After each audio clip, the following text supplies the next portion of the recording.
sky. Well, you cry out and you don't know why. Come on now, let your feet fly.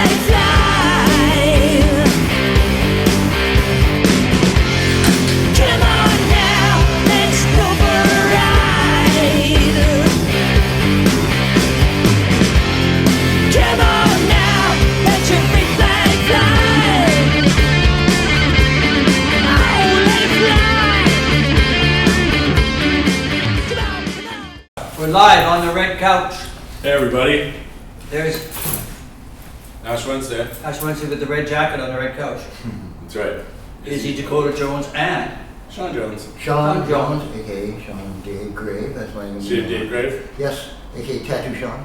Tattoo Sean. Black Knuckle Tattoo Sean. Sean. Whatever else you want to call me. Right. No, I've known you for a while, haven't I, Sean? 39 years. 39 Figured years. that out the other day. Took me a couple hours though. To do the math. I had it in my head, you know. So, we're open to talk about tattoos, talk about music, Okay. and how's it going? That's all I know, basically. Perfect. How long have you been doing tattoos, Sean? I tattooed professionally for like 27 years. Wow. Yeah, 27 long years. And when I was at it, when I first started, I was like thinking, oh, geez, I can't wait till I've been doing it for 5 years, looking forward to 5 years. And then, like, now I can't even think about how long ago that was. I was like, fuck, I can't remember what I was doing. Yeah. I remember where it was vaguely, but that's about it though. But yeah, like I never thought it would go by this fast. Yeah. And I'm still not, 2 years ago I started going blind. I developed severe cataracts in my eyes and I had to have, and like I was literally blind, like I couldn't see 5 feet from my face. Wow. There's not a huge demand for blind tattoo artists out there, right? So, No. mind you, I was still tattooing, sort of. People, I'm going, I better not do this. I'm going blind, like, oh, it doesn't matter, you'll be okay. And then, like, yeah, okay, whatever. Do you think that was from like staring like this far away for so long? Well, that probably had something to do with it, but I mean, like when I was a little kid, I had glasses when I was a little kid, but my parents were too cheap to spring for more than like 2 pairs. And they said, these are the only 2 pairs you get. And then the first day I broke my 1 pair, and then like a day later I sat on my other pair. So they said, you're fucked. Right? And so if you want to drive, you're going to need to wear contacts. And I was like, well, I'm 56 years old and I've never driven a day in my life. You never driven a car ever? No. Well, that happens. No, actually, when I was like 5 years old, my dad let me steer the car in the in the alley there or in the gravel. Yeah, sure. Oh yeah, I centered us in the alley in the ditch. Yeah. It didn't take long for that. I don't remember when you started tattooing. Well, how did you start tattooing? You don't remember when I started tattooing? I was living in the States then. Do you remember that? I came back in '96, and that's just when I finished. Whereabouts in the States were you living? Well, at that point I was living in Seattle. Okay. I made Seattle my permanent residence. Yeah. My home away from home. I like Seattle. I should have been born in the States, man. I love it down there. Man. Yeah, I love it. But I don't care what anybody thinks, man. No, I love the States too. You know what? It's like life up here. I really never realized how isolated it feels up here. You know. Yeah. Down in the States, it's like there's so much goddamn do, and like America's not the land of the free, not by a long shot, right? No matter what they think down there, but it is a land of opportunity, and opportunity knocks quite frequently. Fuck a lot more than it does up here. Yeah. Right? Like I learned, like if I stayed up here, I would have never learned to tattoo. Yeah. I probably would have been able to form my first band, which I did 6 months after I moved there and stuff.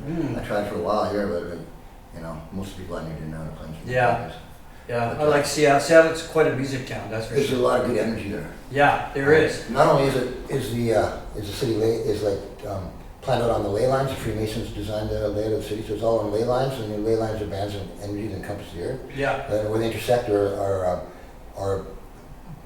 sources of great power, so it attracts all kinds of energy beings from not just this dimension but other ones too.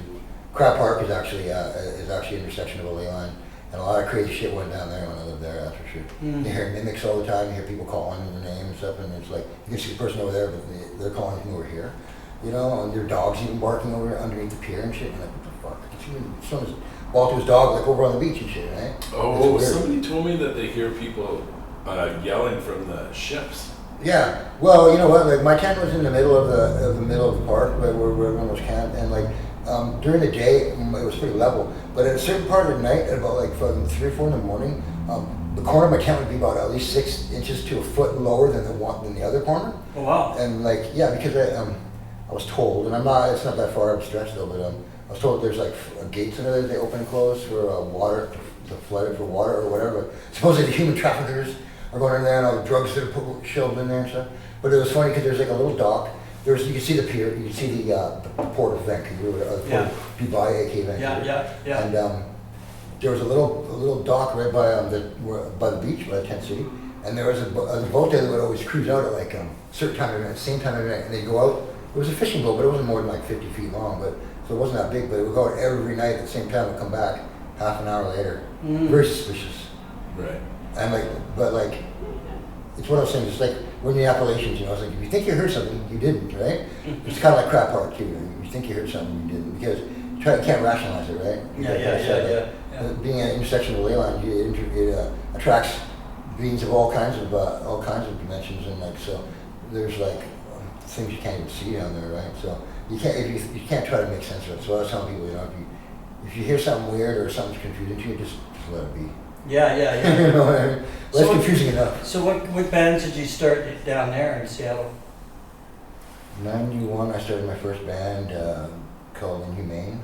Right. That was, I kind of met some guys that had a band going already and they needed a singer, but their band sucked and it was called Urban Vomit, so I changed the name and I changed it to a different name, to Inhumane, and then luckily for them I had a lot of good ideas, at least I thought I did, for the direction of the band. So right on. So we were the first what you call crust punk band in Seattle. There was nothing but rock and roll bands or regular punk bands.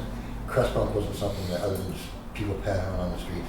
But the musical form was a lot different, right? Right. There's more to it than just screeching and and panhandling and stuff with some of that, right? But so we were the first band like that in Seattle. There was a couple other bands on the West Coast, one, two in Portland and down in San Francisco and that area, down in the northern California. There was a few. But mainly it was on the East Coast. So I was able to, once I heard these bands from the East Coast, from Connecticut, to Form Conscience and Drop Dead from Rhode Island and stuff, and I was like, wow, these guys are thinking the same thing I'm thinking, but they're on the other end of the country. So I started contacting them. That was back in the day when you had to write people, right? Pen pals and shit, There's no internet. There was, I think there was internet kind of, I don't know what it was, but it was something, but it wasn't anything like it is now. No. So we weren't able to promote yourself like you can now, right? Right. Shittiest band with no followers can make themselves appear very big popular. Now. Yeah. It doesn't take much. Yeah. I'm more into I use Instagram for pictures of my tattoos, and I have all my bands on YouTube. Right on. For what it's worth, but yeah, you know what? I'm more into anti-social media. I know it's an oxymoron, but I know it's not really called that, but I really wish it was. Yeah. So when did you get your tattoos all done? You got lots there. Oh man, Ash remembers some of that shit because Thomas Lockhart. Yeah. Look at his arm. I got some Thomas Lockhart. When I knew Ash, what did I have? I had one up here. That's what I got from Adam Sky when I was 15 in '85, and the then Slurpee. You paid a Slurpee. Yeah, for it. big gulp actually. Oh, there. I didn't even know what I wanted to till I got there too, because there was a girl in the 2 months I spent in the 8th grade. I was the only punk in my punk rock and roll high school. Everyone else was a jock or wanted to be a gang member, and there was one girl that had colored hair or whatever. So I was like, yeah, I want to hit that. Right? She's my girl. Yeah, but she had a boyfriend, but she didn't tell me until later. Right? Of course, I was disappointed. I was so heartbroken. But she's like, dude, the tattoos are hot. I'm like, yeah, I could get a tattoo. So she took me downtown to this guy, Adam Sky, who I ended up becoming friends with later. And but he tattooed me with the same needle that he probably tattooed 100 other people with. He's like, so what do you want to get? And I'm like, oh shit. I never thought about that. I was just thinking about all the pussy I was going to get with my tattoo. Zero. But anyways, so I had a shirt that said "Eat the Rich," with the skull and a knife and fork. Yeah. I get this. So I got that, and then I went back to school the next day, and it caused such a commotion I got suspended. Oh no. So, and then I went back to school. So that was the end of my school career. I enrolled in School of Life where I learned all the practical lessons. But Asher was when he met me. I think I got one at down east or whatever, down towards Niagara Falls. In Old Town, down by what was that fucking record store called again? Pop Tones. Pop Tones, yeah. Anyways, it was actually a good restaurant. But That was a good record store. But I got tattooed down there. I got like a spider web up here, and then I got the Punk and Destroy that. Yeah. Skinhead guy that used to from Toronto, you know, that Bruno Casagrande used to hang with it. Brunetto Chris Armando. Walker, what was his name? Chris something or other. Brunetto Armando Giuseppe Yeah. Casagrande. Yeah, making tanks for the Fourth Reich and shit. Rest in peace. Yeah. Yeah, I'm saying, the skinheads have more head than brains. He's gone. There were so many fucking skinheads in I this know. town. I know, man. Where's this in Niagara Falls. Niagara There's an Falls? overabundance of white power skinheads there. I don't know how. They're anywhere from like 12 years old to you know, whatever age I was, you know. We're probably 17, 18 or something. Yeah, that was like 87, I think. So 88, 88, so I was 17, 18. But the house we lived in, right on the border of like Chippewa, Niagara Falls, right across from Chaplin's. It was like the only party house in Niagara Falls, man. So every weekend we would have people there no matter what. Yeah. And then all the skinheads started showing up, and then we'd have to kick them out. And all those bikers from across the road. Yeah, Satan's Choice, you mean? Yeah. The clubhouse was on the other side of the bridge. Yeah, The ones that tried to smash my teeth in after we kicked in the door and told me that it was time to move. Yeah. Yeah, well, I should have known better after like the first couple of months of people driving by the house and honking their horns and all the phone calls that had people hanging up and shit. And for some reason, all of a sudden, all these like, you know, these kids, these fucking idiot heshers with like 8th grades with the bangs and long hair, you know, and they're storm riders and Dayton's with their like Rottweiler shit hanging out. Running back underneath playing video games and shit. Yeah. All of a sudden, they were hanging out there, and I was like, well, that's weird that they're just hanging out there all of a sudden. But I worked across the street at this place called Chaplin's. There's a cop bar. I got banned from where I worked. I had to go in the back because I wasn't allowed to go in the bar because after we kicked the skinheads out, they'd go across the street and start fighting at the bar. So they assumed that they were friends of mine. So I got the brunt of that. No one else got that. You know, everyone blamed that shit on me. And they burnt the house down. Same straight burnt. Just to make sure we weren't there. And I think Jamie Morton lost his cat, and Eldon lost his bird and his dog. Eldon, yeah. And was it Eldon's parents used to bring us fucking side of beef over and shit? You know, Yeah, that's right. We'd be partying, there'd be like fucking 50 people there partying, getting fucked up. And his parents would show up on a Friday night, like 3 in the morning, with a side of beef and some chicken. We brought a turkey, a live turkey. We had to keep him in our bathroom and shit until Eldon decided to kill him like a month later. Oh my god. Took him like 3 tries to chop his head off, too. And the bathroom's covered in blood everywhere, you know. It smelled like a slaughterhouse. So you say you're a vegetarian? Yes. What brought that on? I wonder. I was a vegetarian then.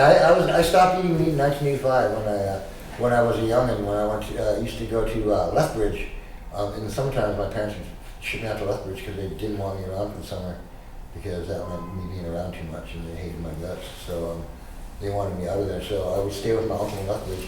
He worked at a slaughterhouse. So Oh no. when I was 14, I went there, and I went there the year before in 1984, and I went to his work and he was like, "You man enough to come to my work?" I'm like, "Yeah, sure, whatever, no big deal." So we went to the processing part of the plant where we're just wrapping the meat. No big deal, right? But the next year I went there when I was 15, and he's like, "You man enough to go on the kill floor?" Oh no. I was like, "Yeah, I can deal with that." Oh no. I still got PTSD from that fucking day. Sure. It was the most horrifying experience of my life. Yeah. Seriously, and like from that day on, I can see that. I haven't touched meat ever since then. Oh, well, the one time that I've eaten meat in the 40-something years, 42 years that I haven't eaten meat, Matt's, our good old friend Matt, his boss gave him a bear roast or whatever. Oh yeah. And he's like, "Come on, you can try something." I'm like, "I can't eat that shit." He's like, "Come on, man, it's not a dumb cow, you know what I mean? This is a bear, it's got energy, you can absorb their energy and shit." I'm like, I guess that makes sense, I can do that. I'll take a bite. And so, I'd like chewing on it, it's like so rubbery. I couldn't even swallow it. And then it tasted more like gamey. It tasted Very beyond gamey. gamey. Yeah. And I'm like, "What the fuck did your boss kill this bear?" So he went the next day and he asked the boss, "Where'd you get this?" And he comes back and tells me, "Oh, he sniped it at the dump." Oh I mean, garbage bear. no. Where did Matt have a job? I don't remember. Yeah, he was roofing, remember? Oh yeah. And that was right. when we lived with Noel and Francine in the 12th and Glen. Yeah. In Right. that fucking house. He was working under the table, doing whatever. And it seemed to come to, when I think about it, there was one more time, that was close to that year too, when Kelly Solar's grandma died, and she used to be the one to cook the roast, the turkey and the pork, the ham and all that on Christmas Day. Yeah. I used to go there every Christmas or whatever. Well, I mean, I started going there when I moved back here from the States. She would bring us cookies. Yeah, his grandma was awesome. Man. She She was passed it awesome. on, and it was horrible for him, and I feel so bad for him. But like, that was the first year his mom ever had to cook Christmas dinner, so he's like, "You're gonna eat some of my mom's pork pot roast or whatever, you know, like her ham or whatever." And I'm like, "No, man, come on." He's like, "Come on." I'm like, "All right, I'll take one with you." I'll do it for his mom, because his mom was awesome too. And so, of course, she slices me off the end piece, it's all fat. Little piece of meat in the center, it's all fat around the outside. And I'm like, trying to cut the fat away. What are you doing? I'm like, eat the whole thing. I'm like, oh no. He said, come on, take a bite. He's like, come on. I'm like, fuck. So I'm like, cut it off. And of course, I'm trying to cut it so I can get as much meat as possible. And I couldn't even get it. Right? I couldn't even, I'm just so fucking like traumatized that I was saying, I actually do this. Like, oh my God, I can't believe I'm going to do this. I'm that cool, man. I'm that good of a friend, man, you know? And so again, I put it in my mouth and I'm chewing. And everyone at the table was looking at me. Yeah. Watching the veg. chewing on it. It took me like 20 minutes to swallow that piece of ham. And then about 10 minutes later, I'm like, I gotta go, Kelly. I was like ready to vomit. Yeah, of I already course. eaten so long, my body can't process it. That's right, your body can't process it. Basically, I turned gray, I bust out in a cold sweat, I vomit relentlessly, and then I have to lay down for like 2 hours. It's like I've been poisoned. Really, it goes to show you how good meat is for you, you know. It's like I'm a virgin skin, you know. Yeah. And then my body cannot handle it at all. No. Like now, You don't eat it, you don't eat something for a long time. at that point, it's only been 20 years, right? So Yeah. Meat. I even tried to start eating meat again once, and I was eating like. I used to when I was a kid, I couldn't eat, probably still can't. I can't eat turnips. And I can't eat turnips or, what do you call those little ones? Brussels sprouts? Yeah, they were too strong as a kid. Oh. Like I'd get a fever and almost want to throw up all the time, right? Yeah, I think don't that's know all. what it is. It probably is all in my friggin' head, right? Well, I mean, like, okay, GMO fucking vegetables and shit, that's possible. I mean, soybeans are the GM thing in the face of the planet, right? Yeah. And like, I stopped eating soybean about 5 years ago because of a load of estrogen. And I'm at that age now where I'll get bitch tits and I'll eat my Adam's apple and shit if I get too much protein because too much estrogen. Yeah, you don't want that. So, yeah, right. I'll be like, boys, you know, and I go back to food or whatever. But it's hard to sing death metal when you say Could be a new form of King death. Diamond. Could be a new Diamond. form, King Diamond. Yeah, right. I wish, you know, that'd be okay. That'd be okay. Even though I can't say The most evil King Diamond, just a vegetable addict. That's what it's Yeah, all the time. Yeah. So, now we know what his secret is. Well, people are like, oh, so you don't eat meat? Oh, you're vegan? Like, no. So before people didn't even know what a vegan was, they couldn't even say, they said vegan. You like use vegan. You know, how do you say vegan, vegan? It's just vegan. Just vegan. It's vegan, right? Yeah. But you're a vegetarian? I'm a vegetarian, actually. There you go. But anyways, I don't know, like people, I still have to explain to people how, you don't eat meat, you're a vegetarian. I'm like, no, I'm an omnivore, just like you. Yeah. I just, omnivore can eat meat or vegetables or both, and I just choose not to eat that meat, right? That's right. But just because you eat meat doesn't make you a fucking carnivore. No. Look at those teeth. I used to have I used to have canines, I don't have nothing. Canines, yeah. Yeah, I remember we'd go to Thomas Lockhart to get a West Speaking Coast of tattoos, tattoo. yeah. And he had that stupid little dog that he pierced its ear and all that. You know what? He had 4 of those dogs though, man. Okay. It was like every time his dog, something happened to his dog, he'd get another one and like pierce its ear and it'd just be a replacement. But yeah, Remember we go down there and he'd be tattooing and he'd have his gloves on with blood and he'd be tattooing and he'd pick his dog up with his gloves on and stuff and he'd put the dog down and start tattooing again. oh yeah. It's like, you know, he'd be Tattoo stomping down the his garbage with his boot and shit. Wow. You get blood everywhere and then like when He he was starting wouldn't to tattoo tattoo, us till we brought him beer and Yeah. we'd be all just wasted tattooing. it had a sign, no drugs and alcohol, of course, right? So we sit there waiting for tattoo and be like, well, what are we gonna tattoo? Where's the beer? And it's like, well, I mean, I can't afford a flat of Coke and you get the fucking off sale. It's like $50, man. I'm on welfare, right? But so like I was confused because I was still like not even 19 then, right? So I was like, well, you just drinking in a tattoo shop? Boy, hell yeah, man. That's kind of he was kind of a twisted influence on me because even though he was kind of I hate to say it, but he was kind of a joke to a lot of artists in the city. He was actually a twisted influence on me because. You know, he taught me a few things. He taught me a valuable lesson. That when I explained to him I wanted to be a tattooer, he's like, "No, you don't." I'm like, "Yeah, I do, man. You got the coolest job." And I was like, "You think I fucking like this job? I'm doing this before you were in diapers, man. I fucking made this job." I'm like, "Well, maybe I'll get tattooed anyway." Anyways, he told me never be self-taught, never go it alone. Always have someone teach you because the only way you learn to do things right when you tattoo is by doing them wrong first. And unfortunately, it's expensive people's skin. And for some reason, they get all worked up about that shit. But I learned other valuable lessons too once I learned to tattoo that people will harass, if they think if you might be a good tattooist or you're expressing an interest in that, people are more than willing to be like, I'll buy you a kit out of a magazine. This is back not the internet, but I'll buy you a kit out of the magazine and you can practice on me. And you're like, oh yeah, that's a great offer. But then I realized that they had a hidden agenda, right? Like, they just they thought maybe if you're going to get tattooed, they get free tattoos and shit. Right? Yeah. But as soon as the term exactly what they wanted, look what he fucking did, he fucked my arm up and shit, he fucked my skin up and shit. They don't say, oh, I harassed him for like a month straight, I bugged him relentlessly until he caved in and said, all right, I'll do it even though I don't want to do it. They don't say, it was my first tattoo, it was his first tattoo, he didn't know what he was doing. Yeah. They'd be like, look what he did, and they throw you under the bus right away. Yeah.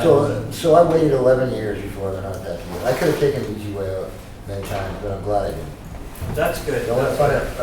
Through without real intention, I actually stumbled upon an apprenticeship, when I lived in Seattle.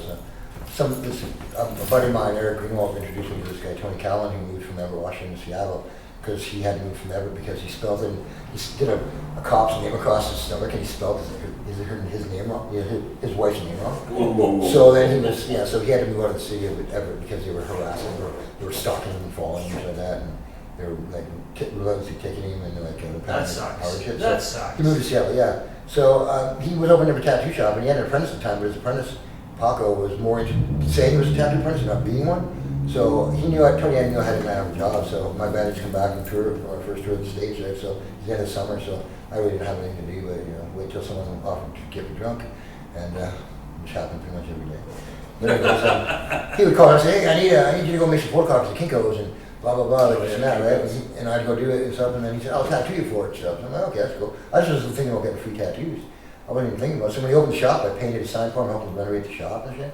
And then after we were all done and said and done, he was tattooing me on my leg, doing this Nosferatu piece on my leg. And he says, I know what you need. You need someone to teach you how to tattoo. And I was like, what did you just fucking say?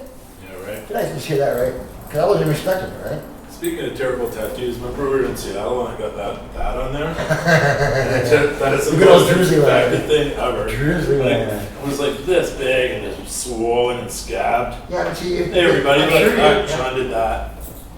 Sean did that. That's nice, I like that. That. Many moons ago. Many moons ago. All the Kiss guys. I didn't even want it, but he's such a huge Kiss fan. Yeah, I couldn't talk about it. I am now, right? Wow. Something about it. I said when people start telling you how much you like them and how awesome they are, and you just kind of listen to them yourself, you kind of start liking them. Kind of doing my own thing. Yeah, I was thinking about that you said that the other day. Yeah, I'm getting older. I'm getting a little softer. Mellowing out can get into the Ramones, right? Yeah, well, I listen to something now that you told me I listened to it 10 years ago. I would have punched myself in the face. Oh yeah, me too. Yeah, I don't believe half the stuff, but well, not half maybe. To be honest with you, 90% of the stuff I listened to came out in the late like the 80s, from the 70s to the 80s to like the early 90s. I think there's a couple bands I listened to that are somewhat current, but I mean, Killing Joke was around. It was just around until Gordon Walker died last year. But I mean, they've been around for a long time. I've listened to them for fucking ever. They've been around for a while. Yeah, man. And now I'll never get to see them again, ever again. Because 80s bands like when the drummer died, Dave Grohl just played Dave Grohl filled in for one album, right? Because they got busted stealing one of their riffs on their Nirvana song, like "Come As You Are." I think. Oh yeah. So Chad Coleman was like, "Well, we can either sue you, or you can play drums on our next album." And he's gonna be Dave, and he was like, "Huh?" And that almost deadly, right? Just the second Killing Joke, self-titled Killing Joke album, 2003. The yellow cover with the Killing Joke right on it. Those guys are pretty tripped out, man. Oh, yeah. The stuff those guys were into. Oh yeah, well Chas Coleman put out an album. Well, he disappeared to fucking New Zealand all of a sudden, up and just disappeared one day, and no one knew where he went until someone fucking tracked him down. And but he wrote a book about chaos theory and mathematics. And stuff like that, and he interpreted it into music and stuff. And they used to be like when they first started jamming, they'd be talking about like, when we played music, it was like it's like a huge trip, you know what I mean? Like trip people, you feel the energy, that shit, blah blah blah, like kind of a hippie sound and shit, but whatever. They were from North London, right? They were pretty much like in the first. They probably had a hand in starting dubstep. In fact, the drummer actually took their songs and remixed them all and turned them into dubstep songs. That's trippy. And I don't really like that kind of stuff, but like that stuff, yeah, right. Because it's Killing Joke, right? Yeah. But like, I'm still confused as to what exactly dubstep is, because I sure as hell know that what most people consider dubstep nowadays is not dubstep, man. Skrillex. LKJ, Lucy Quincy Johnson, man. He's a godfather of dubstep, man. But if you listen to it, it's almost like reggae kind of, you know. Oh yeah, okay. I don't know. Gonna smash I don't their know. brains in. That's awesome shit. I don't really know it. Well, I'll play. And then where'd you get into all the black metal? Is that through Jerry and those guys? Well, yeah, kind of, in a way. It was only a natural progression because, I know, when I got into punk, I was like, you know, it was like kind of 77 kind of shit, and then like the early 80s rolled around, and then when I got into it, like 84, 85, the hardcore punk was already in full swing, and the Discharge was like, shit, man, I love that shit, and I still do to this day, man. And they kind of, it made things, if it wasn't Discharge, it wouldn't be speed metal or death metal, because when Discharge is playing what they call the DB now, right? Yeah. Which they own basically, but they never really thought anything about it. It wasn't their intention to come up with a DB, whatever, right? But it's been done to death now.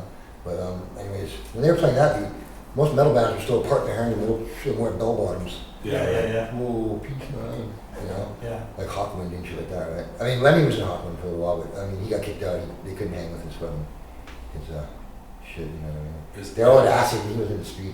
The funny thing is, there's actually a picture I saw on the internet of the border guards in Ontario. This is when Hawkwind tried to do a tour of Canada, and they found a bag over this big of speed and Lemmy stuff. And he's sitting there going, oh, geez, and they're looking at him like, whoa. And they thought it was coke. And there's speed, and they're like, oh, it's fucking speed, we don't care. They were considered it was coke, but they still wouldn't let him in the country, right? So he got kicked out of Hawkwind, and so. Anyways, it was just a natural progression, you know, like in 93, when I was living in the States, I heard Mayhem from Norway for the first time, and it was something different, because at that point in time, I don't know, I'm not trying to sound like I'm a trendsetter on that, but I'd always kind of been one step ahead of a lot of people as far as the musical endeavor is concerned. I was always kind of into the newest shit that most people hadn't really got into yet, and so in that part, because Blasphemy been around for a while, right? And we know those guys for a while. I mean, back in the day, it used to be like, if you were at a party and those guys would show up, you'd be like, oh shit, someone's getting their head kicked in tonight. Oh yeah, for sure. Luckily, I've known Jerry for a long time, and I knew him when he had hair back in the day, Champlain Heights, where we grew up. And so I was always, you know, they were always cool with me. Yeah. I was cool with them. And, black metal is like, it's just become a fucking serious trend now, man. And it's like, it's way different, right? well, it's not like it used to be, that's for sure. Nothing is, right? Because for sure. once the media gets hold of it, and once it gets popular, see, black metal was never meant to be popular. Right. You know, like punk rock on the one hand it wasn't with intention of being popular, but the intention was to get a message out there to as many people as possible, right? What the fucking evil shit that was going on with the world, right? And like to open people's eyes up and stuff, right? Mm-hmm. The more people that got the message, the better. But with black metal, it was never meant to be an acceptable thing, and it was never meant to be influenced by other genres of music and stuff. It's supposed to be narrow-minded, you know, plain old black metal. You know what I mean? No fucking keyboards, no bongos, no fucking keyboards and shit. You know? That's just all garbage, man. It just ruined it. Just watered it down and shit, man. Cause I couldn't picture blasting with keyboards. You know what I mean? Dude. It's ridiculous. I mean, mind you, they haven't written a new song in like 40 years, but that Blasphemy Go to Christ stuff, that was pretty awesome. yeah, that's pretty good. And You know where that name came from, right? Yeah, all the bands. From Trevor and Jerry and the guys from Go Penis from Brazil. Yeah. Yeah. That's They're actually playing on that Blasphemy show that's coming up at the Rickshaw. It's sold out. Blasphemy Go to Christ is playing the next day. Oh, really? They're playing because the show sold out. So they booked two more shows. So Blasphemy Go to Christ is playing the next night with some of the same bands that are playing the first night, and I don't know who else is playing the next night or whatever. But I don't know. It's the Rickshaw, man. The shows are expensive. When's that show starting? May. May something, right? It's May. We're May now. It's the end of May, I think. And the end of May? Well, my ex-girlfriend's coming from Edmonton, and she's coming to see the show. So she's going to be here from the 16th to the 19th. So May? We're going to see Midnight on the 16th, and then I think they're playing on the 17th. I think the children's 17th. This is the fucking Rickshaw, man. Rickshaw's an interesting... One place in Vancouver that I've never played at. I don't mind the Rickshaw. Well, it's okay, but you know what?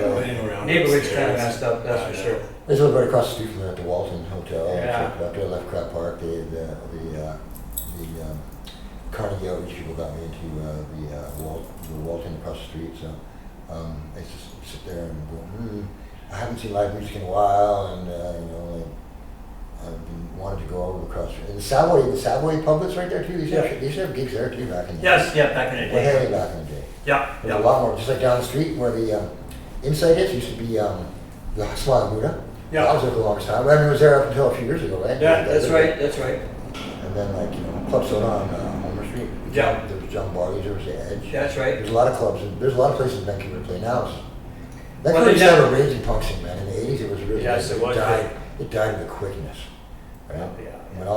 When after all the punks got beat up by the heshers, after the skinheads robbed some metalheads in fucking New West for the dope or whatever, and so now the punks got beat up, so it wasn't cool, it wasn't safe to be a punk anymore, so a lot of punks kind of scared a lot of people who were not really dedicated to punk.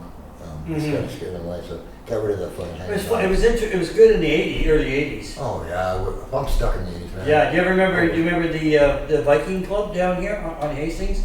We used to have some really good shows there. Yeah, I saw DOA in there, Pointed Sticks, I saw all those guys in there. Yeah, shit, It was man. good Like, shows. One of the first bands that was ever on fucking Sub Pop Records was from Vancouver, right? The Yeah. Tracks. Yeah, That's back when it was called Subterranean Population. that's right, yeah. Actually, there's a few Vancouver bands on Sub Pop. Yeah. And I remember seeing Art Berkman there when he was in the Young Canadians, right? See, like, I like that stuff, and I heard that stuff through other people, older people that I know, like Andrew Bark and people like that when we used to hang out with Body Bag and stuff like that. But like, I don't, it's not something, I mean, I like Forgotten Rebels and stuff like that too, and like old stuff like that. I like to give give credit where credit is due, and you always gotta like give props to the people who came before you, whether it's exactly what you like or not, they Exactly. paved the way, right? Yeah. So that kind of stuff, like even like I Brain Eater and all stuff like that, I'm not really into that stuff, but like that stuff is still cool because of what it did. started, What it did, yeah. for sure. It But opened up the scene. a lot of people can't, a lot of people can't figure that shit out. Because No, they just. I found it interesting because when it first happened, right? All that stuff happened. I went to some of the shows and just thought, boy, there's a lot of originality here. Like, it's brand new. It's creative shit going on. Yeah. And the only bad problem was bad and good. The bad part was the media hyped up on it right away. They jumped on it right away because they right away thought, oh, look at this. It's gonna be bad. And all that Well, stuff. no, they didn't think that. They just thought, oh, here's money to be made, right? Because that's how the city And works. somehow exactly. Somehow people managed to squeeze it down on a fucking punk rock, man. I don't know how that happened, but. Well, they did, yeah. Oh, yeah. then some, man. Yeah. Punk rock got fucking, just like everything else, got fucking used up and fucking discarded. Thanks to actually 40 years ago, Expo 86 when Slow shut her Slow, down. Iggy Pop, yeah. Slow played, Iggy Pop played, that industrial band for me, and I can't even. I'm not even trying to pronounce it because I don't want to embarrass myself. The Henry Wallace hat. Yeah. But yeah, I got kicked out. I lost my season's pass. That was 86, yeah. Extra 86. Yeah. I lost my season's pass, and my parents bought me because I was throwing shit off the fucking gondola, and I didn't realize that it could cause Oh, serious sorry about injury. that. Fuck out that For gondola, yeah. Metallic objects. That's. But that was, but 1980, 81, 82 was interesting. Okay, so when did you get into it? I'm not even asking how old you are, but when did you get into it? I'm old, dude. I was doing, but I'm older, way older than you. Well, I was like 150 years ago. Yeah. So I'm like I was into I grew up as a kid in the neighborhood here, right? Yeah, me too. So I listened to stuff in the 60s and 70s. So I was listening to the real old stuff, right? And that's what I grew up with listening to, right? So when I was a kid, I was hanging around with kids twice my age, right? Yeah, So that's how that sort of happened. And then I was into rock and blues and everything like that. Do you remember playing on West 4th called the Song Rock Cafe? Yeah. My uncle was a pilot on ship in the harbor there, and he played Black Sabbath for the first time when I was 11. Oh yeah. And that changed my fucking life, man. Yeah. He took me when I was 11 and almost 12 years old. He took me to see Aldo Nova and Oh, cool. Blue Oyster Cult. Yeah. Well, I opened up for Blue Oyster Cult. Oh yeah, that's down. Really? It was funny. We did this. You Aldo Nova? No. I opened up for Blue Oyster Cult. So here's a funny story. We're out at a festival, and they had like a beer gardens, right? So of course we go an hour before we're going show, we go to beer gardens, and we're gonna start drinking. And there's like 30,000 fucking people, and then we're going like, we better have a couple beer because this is gonna freak us out, right? So we're drinking. You might freak the other people. And some guy walks up with a piece of wood, right? And he goes, "Can you guys sign this?" And we're going like, "Sure, what the fuck," right? So we sign it. And he goes, he thinks we're Blue Oyster Cult. And it's a piece of the Commodore floor that they tore up so they could like, when they started fixing it, right? And he got a piece of it. And so he says, "I saw you guys at the Commodore when you were," and we go, "You guys are Blue Oyster." We didn't say nothing. We just says, "Yeah, well, you know, technically," I says, "we played the Commodore, so it don't fucking matter." Right? Close enough, yeah, close enough. So anyways, we went on stage, did our show, and then Blue Oyster Cult went up, and they had like the writer's sheet had like, you had to have a paper towel, it had a towel about this big, right? It was a small towel. They had a non-alcoholic beer. Each buddy had and they had a shot of Jack Daniels. Right. So that was like, if you didn't have that on their amps, they weren't playing, right? Yeah. So they came out, they did the show. They did really good. It was a great show. And then after the show was over, I walked up to Buck Dharma, the guitar player, and I go, "Hey Buck, can I get a picture with you?" Right? And he goes, "Yeah, I watched you guys. I like you guys. Yeah, blah blah blah blah." So I sat there, typical me. I'm like this, right? Like that, just being, casual picture, right? Here's Buck. And he's typical rock guy, right? He's posing, right? Yeah, right. And I'm just fucking like a bum, Yeah, I got a picture, man. I show that to everybody, and everybody starts laughing. They just go like, "Look at Buck, you should have done the same thing. You should have posed too." I said, "Yeah, well, I didn't think about that. I was just thinking of Your balls in your pants was big enough. Flash your sock. They had a giant Godzilla head behind the drum kit. Yes. That was awesome. Yeah, they were really Remember good. when DOA opened for Poison and they got fucking booed up? They got garbage thrown at them and shit, and they got put on stage. I saw it. I told him I saw DOA, and I talked to Joey about this. My buddy was doing the CFOX, CFOX radio. They used to do live broadcasts, and he was doing. He was a great sound man. So he was doing the sound, and so he said to me and my cousin, we used to play together, and he says, "Brian, Joe, can you come and help me? Two of my guys are sick. Can you come to do? You get it for each of the show. We're gonna run the cable for the live broadcast and everything, and you can watch the show." And I says, "Okay, who's playing?" He goes, "Clash and DOA." I says, "Okay." So I go and see, and I'll tell you, DOA fucking smoked. What Clash show was that? That was a Combat Rock. That was a Combat Rock. It was the first time with Tommy Gunn, right? Yeah. Yeah, and I mean, I like Tommy Gunn. I love that album. And I says, "Fuck, I'm into this," right? So I went, and I'd never seen DOA play, and that's just after I went saw them. I saw them after at the Viking, but this was the first time. So I went to that concert, and then I was doing running cable, and then I see Joey, and we start talking. And I talked to Randy Rampage and everything, shooting the breeze, and we set everything up. And they fucking came on, and they just the crowd went fucking ape shit. Yeah. The whole place was pogoing. Yeah. I had never seen that. The place was shaking, and they did like 30 minutes, and it was like intense 30 minutes. DOA was always one of the favorite bands to see live, man. It was always wow, Hey man, the band from Vancouver, they fucking pioneered the word, or they came up with the word hardcore punk. Right? They did. And I interviewed Joey just on a podcast, with just talking to him on the phone at home, and I told him when I talked to him, I said to him, I says, I told this Ash is what I think. Alderman Joey. I said, yeah. I says, you know what? You're the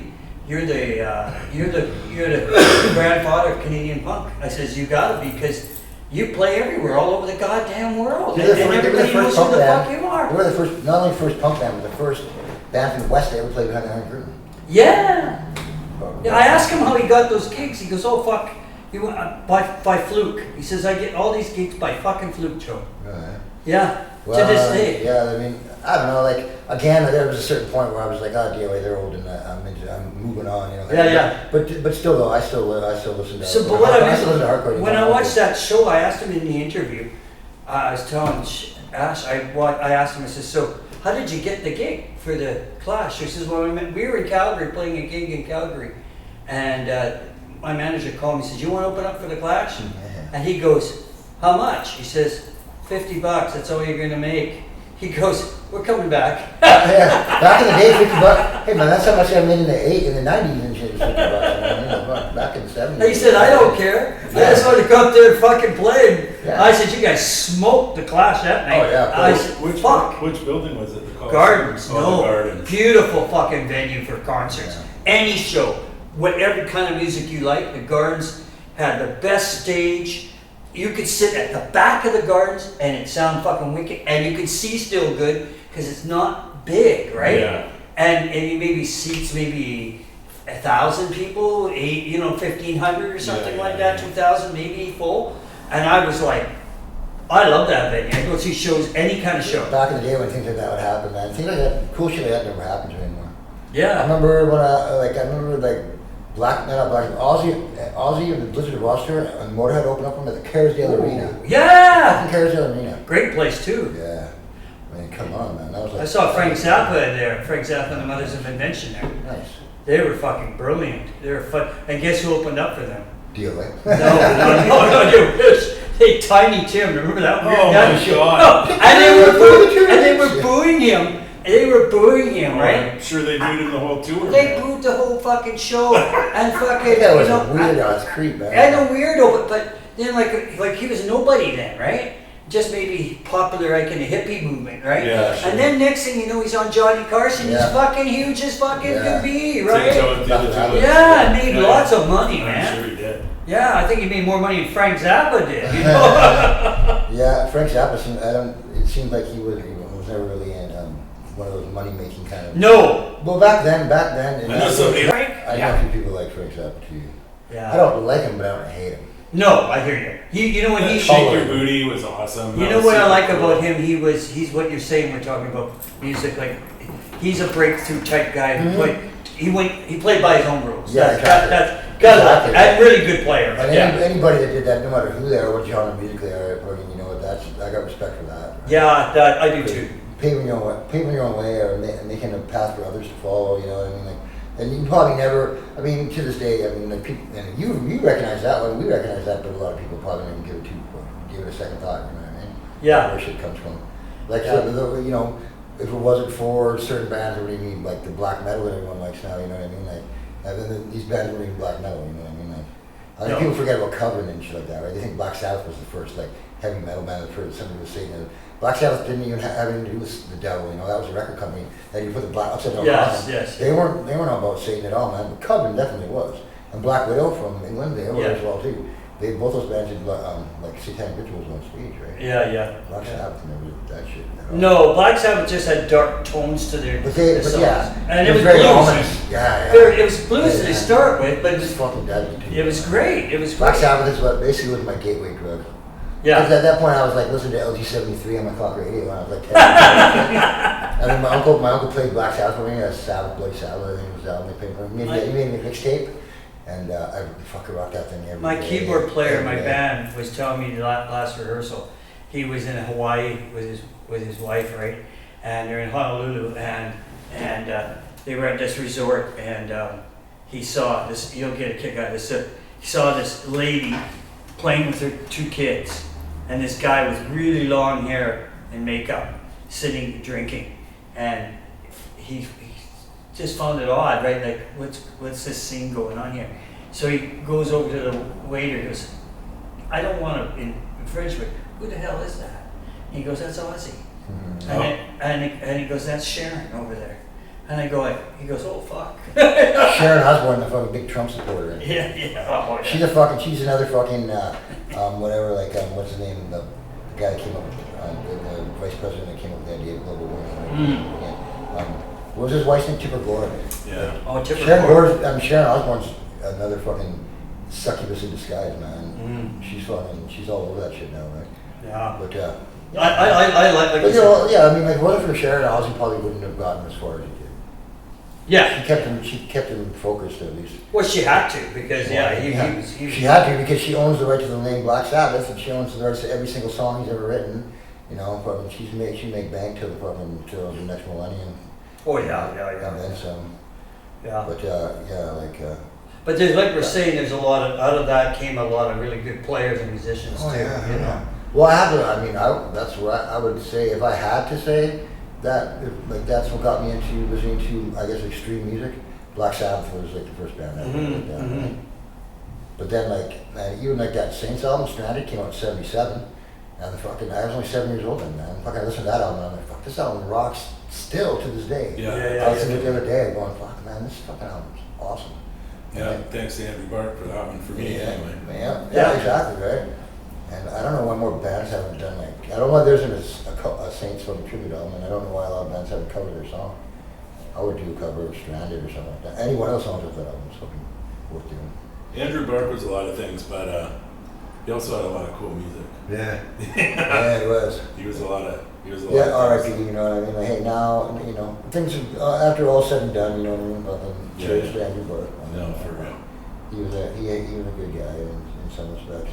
He was a fucking crazy motherfucker, and he said some really ridiculous things, but at the same time. Yeah. Hey, man. Yeah. He was, you know, my opinion, impressionable youth and stuff, right? That's right. Did he fucking say that? Oh my god. Yeah. I remember we were all sitting on the stairs at the art gallery bitching about there was $15 to go see the Ramones. Oh, and he's like, it's not 1977. You can't expect to pay $5 to see the Ramones. Yeah. Like, fuck, I guess. At 86th Street. I saw, like I said, when I was a kid, I was seeing the shows at $5. You know, you know, like 68, 69. Now pump tickets are like $20 and shit. I'm like, are you fucking kidding me? And you can pay by e-transfer. Yeah. You pay with your credit card and shit. Like, what the fuck? Yeah, I know. You kidding me? I was looking at a poster the other day. I always get my eyes open looking for anything reminiscent of like a punk gig, because I'm trying to look for something, some kind of semblance of like what I know.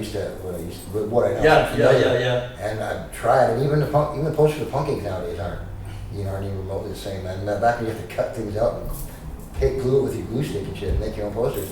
Now you do it on computer and shit. You can do it on computer now, yeah. I'm just not down with that, man. I'm No. so behind. It's not funny. But anyways, like, but I finally saw one, and I don't even know where the fucking place was, and they showed up. It was like it said $20 at the door. I was like, are you fucking kidding me? And even on New Year's there was a show at the Cobalt. There was a punk band at the Cobalt, and it was like $25 or something like that. And I was like, are you kidding me, man? My band used to play the Cobalt like in the early 2000s and shit. We played there. We had like all the time. Like 4 bands playing, and it would only be like $10. Yeah. $15 max, and that's like for 4 bands. It's insane now. And it was metal. Things are getting more pricier as we go along. And music's really pricey, which sucks, because you know what? It shouldn't be that way for music. Yeah. It shouldn't be that way. Well, you know what? Like, yeah, of course. And you know what? Like, I even succumbed to using YouTube Premium, because I just can't afford to sum up those ads. Like, I firmly believe that if you contribute to YouTube, you should be able to access it without having to deal with it, having to pay for it, right? Yeah. But I still use it because I'm not into like Spotify and all that shit like that. No. In iTunes, even though one of the bands I was in pressed our CD, the pressing plant down in San Francisco, the pressed our CD, when they had a deal with one, so when we pressed our CD, they put our CD on iTunes. It's still available on iTunes too. Right on. Right. So, and I go on the internet and it's available all kinds of places. And I don't know how they got the CDs, because I never said that. Yeah, so they distribute it basically. Yeah, basically. So they distribute it. But you know what? Like, even for the first band I was in, the first record, the first and only 7-inch vinyl we put out. We were around for like 5 years, but we only put out one record, because we had a lot of opportunities. We had people offering us opportunities to put out records, but our heads fit too nicely up our arses at that point in time, and we were way too fucking drunk at the time too. So we just was like, yeah, sure, whatever, what, you know. Yeah. So we eventually did it ourselves. We went from trying to put out a 7-inch of our own, like 7 songs on it, to putting out a split 7-inch with like 3 songs on it. Mm-hmm. But it got put out eventually, and then it got repressed too. We sold over 1,000 copies of that. And that was back in '91, right? And we repressed it ourselves, but like you know, it was back when you were using reel to reel, like money. Oh yeah, using tape, yeah. Yeah. Tape's great. Yeah, man, I miss analog, man. I miss analog hate too. You know it's what? got a warm feeling. I don't mind. You know what? Shit like punk rock and some metal is not meant to be digitized. I don't think. No. Especially punk is not supposed to be digitized. No. The sound you get from analog is so much better. Yeah. No, and it's more convenient than any Tom, Dick, and Harry. It's just like anything. now you can just be, you don't even have to go to fucking school anymore to be a fucking, to produce music or to record music. So as long as you have a computer and iTunes or whatever other program you have Just there. tell AI to do it. Yeah, no shit. No, there is that going on. Oh, I know sure. I know a guy who's a songwriter. Yeah, you don't even have to write your own lyrics You know anymore. what he Just does? tell me the idea. Well, you do, yeah. What he does is he will tell them exactly what he wants, and they play it back. And he goes, okay, just change this, change that. I would like it more like this, and they put it back in. It changes. He gets it done, and then he takes his songs because he's a songwriter, and he'll send it off to different people and stuff. And even see then, what it could they be, got. you can even send that to someone as a demo, you know what I mean? Like, if they wanted, you could, if you could play that, you could record it, yourself eventually. Yeah. I don't say give you money to do it, right? Maybe you're paying somebody to give you to record it, but, I was talking to someone about that last night. She's trying to write some rap lyrics or whatever, and she showed me that she used AI to write, for suggestions, and they gave her a 16-bar kind of example of what she could have wrote. Yeah. And as an example, I'm like, fuck the example, man. Just take that and use it the way it is, man. It's better than she's ever going to do. That's right. But, That's right. Well, no, it's true. Well, It's it is, true. man, He's it right. is. Well, I don't, you know what, my thing with writing lyrics is I got plenty of good ideas and I got plenty of like lines, but I have a problem arranging them properly. Yeah. It takes me 3 or 4 tries to get them right. But something inside me just feels like I'm cheating. Well, As much as I want to, you know what I do. it's So, convenient. you know what I do now with the AI. I will give it a lyrics idea, Mhm. and it'll spit it out like you said. And then what happens to me, I guess, is I'll read that and I start thinking of a different line. Mhm. So I will write it out in my own.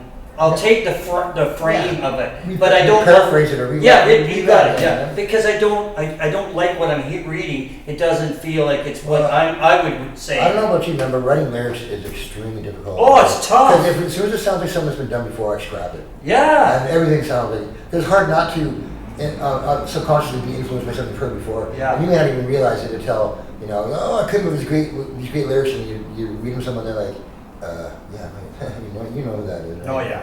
What? And I came up with that myself. all three of us have spent, since we're tiny, listening to music every day of our lives. Mhm. Yeah. Like, we've heard everything. It's gonna keep coming back. Oh, it's gonna go. It's like Sean says. It's like a tape reel. It's gonna go in your head, and some things are gonna come out the same every time, right? Yeah. That's even Some tougher. especially some that leaves an impression on you too, right? That's Yes. subconscious. Yes. Like, Yeah.